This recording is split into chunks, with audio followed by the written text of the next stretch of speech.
భద్రాచల ప్రాంతం ఒకటి. కానీ తక్కిన 3 క్షేత్రంలో సమగ్రంగా రాముడు ఉండడు, ఇది మనకు తెలియదు. ఇక్కడ మాత్రమే 4 చేతులతో శంఖచక్రములు ధనుర్బాణములు ధరించి సీతమ్మ తల్లిని ఒడిలో కూర్చోబెట్టుకుని లక్ష్మణస్వామితో ఎక్కడా మనం చూడలేని అద్భుతమైన రూపంతో భద్రాచలంలో మాత్రమే రాముడు కనిపిస్తాడు. కాబట్టి మన భద్రాచలాన్ని పెద్దలు అద్వితీయ రామక్షేత్రము అంటారు. అంటే అర్థం ఇలాంటి రామక్షేత్రం మరొకటి లేదు కాబట్టి ఇది అద్వితీయము అయి అంత గొప్ప క్షేత్రం భద్రాచల క్షేత్రం. అలా ప్రత్యక్షం అయ్యాడు రామచంద్ర ప్రభు. రామదాసు గారి కథ మీకు కొంతలో కొంత అటు ఇటు కల్పించిన కథైనా తెలుసు కాబట్టి చెప్పను.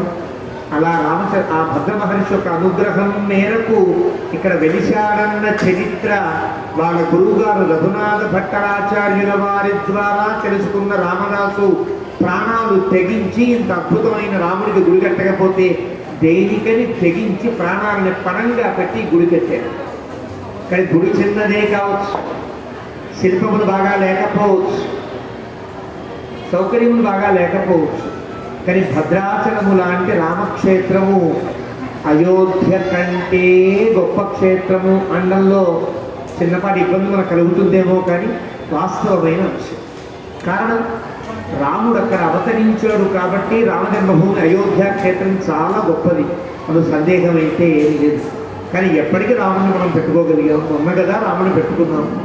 అయినా రాముడు ఒక్కడే కదా అక్కడ ఉంది, సీతమ్మ ఎక్కడ ఉంది, లక్ష్మణస్వామి ఎక్కడ ఉన్నారు.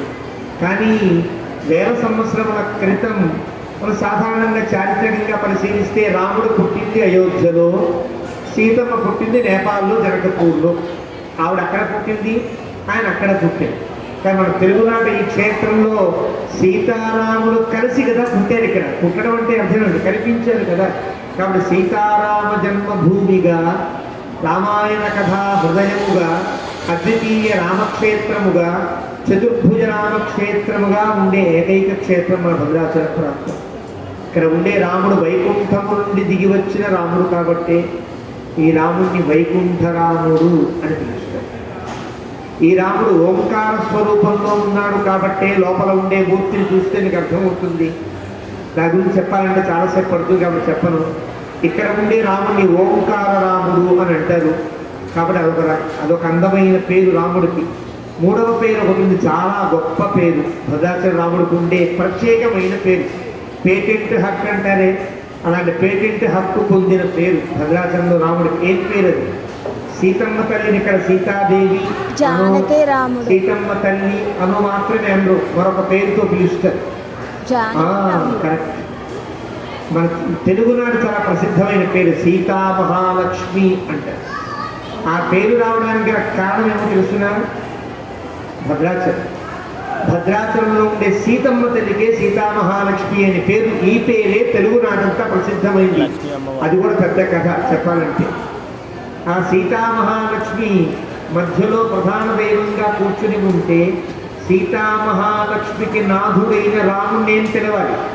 సీత మహాలక్ష్మి, రాముడేం కావాలి? రామ నారాయణుడు అని పిలవాలి. సీతా మహాలక్ష్మి రామనారాయణుడుగా భద్రాచల క్షేత్రంలో ఉండే రామచంద్ర ప్రభువు ఒక విశిష్టమైన నామంతో ఉపాసన చేయబడుతూ ఉంటాడు. మనకి తెలియకపోవచ్చు. ఆరాధన లోపల ఆరాధన అంతా ఈ మంత్రంతోనే జరుగుతుంది.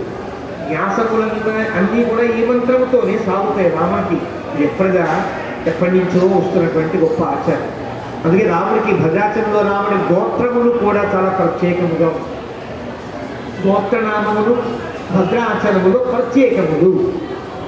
ఇది తెలియక ఈ మధ్యకాలంలో కొంతమంది మూర్ఖులు, చిదంబర శాస్త్రి ఒక ప్రబుద్ధుడు మహానుభావుడు రంగనాయకమ్మ విషవృక్షం దాచినట్లుగానే ఈ ప్రబుద్ధుడు కూడా భద్రాచలంలో రాముడి గోత్రం చెప్పకుండా వేరే గోత్రం చెప్తున్నారు అంటే తప్పుడు పుస్తకాన్ని రాశారు. కొంతమందిలో నిజమేనేమో, రాముడికి ఆ గోత్రం చెప్పాలి కదా, భద్రాచలంలో దేవుడి గోత్రం చెప్తున్నారు, రాముడి గోత్రం చెప్పట్లేదు, రాముడు దేవుడి గోత్రం చెప్తున్నారు అంటారు. అంటే ఆ మూర్ఖులకి రాముడు దేవుడనే విశ్వాసం లేదన్నమాట. ఇది కదా. కానీ భద్రాచలంలో గోత్రనామములు ప్రత్యేకం, ఆరాధన ప్రత్యేకం, ఉత్సవములు ప్రత్యేకం, మూర్తిమత్వము కూడా ప్రత్యేకం. అది భద్రాచలం క్షేత్రం గొప్పతనం.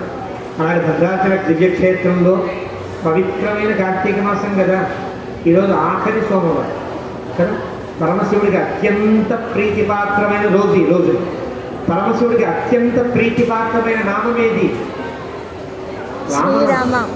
తెలీదా?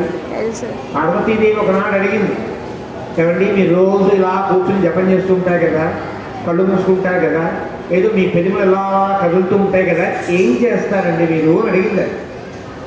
అడిగితే ఆయన చెప్పాడు, రమే రామే మనోరమే. మనోరమే, నాకు ఇప్పటికింతకాలం తర్వాత నన్ను ఈ ప్రశ్న అడగగలిగే ధైర్యం నువ్వు చేసావు. నా మనస్సుకు ఆనందాన్ని కలిగించావు పార్వతి. నేను నిత్యము కూడా శ్రీరామ రామ రామేతి రమే రామే మనోరమే. శ్రీరామ రామ రామ ఈ సప్తాక్షరీ మంత్రం అంటారు. ఈ మంత్రాన్ని నేను జపం చేస్తూ ఉంటాను. నువ్వు విష్ణుసహస్రనామ స్తోత్రం రోజు చేస్తావు కదా, 1000 నామాలు. ఆ 1000 నామాలని సంక్షిప్తంగా అంత అరగంట సేపు నేను పారాయణ చేయలేనండి, నా ఓపిక లేదు, నాకు రాదు, సింపుల్గా ఏదైనా చెప్పండి నువ్వు అడిగావు కదా ఒకనాడు. దానికి సమాధానం చెప్తున్నా, శ్రీరామ రామ రామ అంటే విష్ణోహో సహస్రనామాని తుల్యాని రామనామ్న. ఈ విష్ణు సహస్రనామములు 1000 కూడా రామ రామ రామ అనే 3 నామములతో ఈక్వల్ అయిపోతాయి. అంటే 3 సార్లు అనాలా, 3 సార్లు అనాలి. ఎందుకనాలో చాలా పెద్ద కథ అది కూడా. ఒకసారి రామ అంటే 10 అని లెక్క, రెండోసారి రామ అంటే 10 పదులు 100 అని లెక్క, మూడోసారి రామ అంటే 100 పదులు 1000 అని లెక్క. విష్ణోహో సహస్రనామాని. ఒకసారి 3 సార్లు రామ రామ రామ అంటే విష్ణు సహస్రనామం అంతా పలికినట్టు అవుతుంది. కాబట్టి నాకు ప్రీతిపాత్రమైనటువంటి భగవంతుడు రాముడు అని పరమశివుడు ధ్యానం చేస్తూ ఉంటారు. అనేక పురాణములు చెప్పి, శివపురాణంలో కూడా ఉన్న అంశమే చెప్తున్నాను. శివ కొత్త పురాణం కొత్త అంశం చెప్పట్లేదు.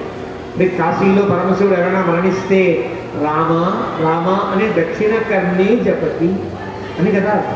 అలాంటి పరమశివుడికి అత్యంత ప్రీతిపాత్రమైన సోమవారం కార్తీక మాసంలో రామక్షేత్రంలో రాముడి కళ్యాణం జరిపించుకోవడం అనేది గొప్ప భాగ్యం కదా.